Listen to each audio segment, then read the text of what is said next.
చేయాలన్నాడు. నువ్వు కష్టపడి పని చెమటోడ్చి నువ్వు పని చేయకపోతే నీకు రోగాల పాలవుతాం. నుంచి కూడా పురుషుడు కష్టపడేటువంటి నేచర్, కష్టపడేటువంటి ఆ తత్వము. సో దేవుని యొక్క శాపమే, పాపం ద్వారా ఈ సమస్యలన్నీ వచ్చినాయండి. ఇప్పుడు ఆ సమస్యనే గనక తీసివేస్తే దేవుడు అంటున్నాడు ఏమని తెలుసా, మీ జీవితంలో మంచి పరిపాలన నేను ఇస్తాను, మీ జీవితంలో ప్రతి సమస్యకు పరిష్కారం నా దగ్గర ఉంది.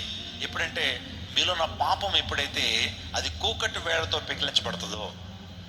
Let me ask a question my dear church. So ఒక ఇద్దరు డాక్టర్లు మీకు పరిచయం చేస్తాను. You have to tell me who is the best doctor. నేను ఇద్దరు డాక్టర్లు మీకు పరిచయం చేస్తాను. సో ఎవరు బెస్ట్ డాక్టర్ మీరు చెప్పాలి. చెప్తారా? మీ అబ్బాయికి జ్వరం వచ్చింది, లేకపోతే నీకు జ్వరం వచ్చింది, డాక్టర్ గారి దగ్గరికి వెళ్ళగానే వెంటనే ఒక ఇంజెక్షన్ ఇచ్చేసాడు, జ్వరం తగ్గిపోయింది.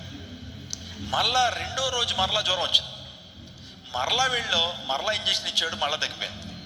మరలా 2 రోజులు అయిన తర్వాత మళ్ళీ జ్వరం వస్తుంది. ఎప్పుడు వెళ్ళినా సరే ఒక ఇంజెక్షన్ ఇస్తాడు, తగ్గిపోతుంది.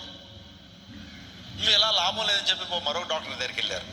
వెళ్తే ఆయన అసలు జ్వరానికి కారణం ఏంటి, అసలు ఎందుకు ఈ జ్వరం వస్తుంది, కరెక్ట్, వాట్ ఈస్ ద రోగాలకి కారణం ఏంటి, రోగాలు ఎందుకు వస్తున్నాయి అని చెప్పి బాగా నీ బాడీ తత్వానంతా రీసెర్చ్ చేసి ఆయన మొత్తం టైం తీసుకున్నాడు. కానీ అంతే, మూలాల్లో విషయాలు తెలియాలంటే టైం పడుతుంది.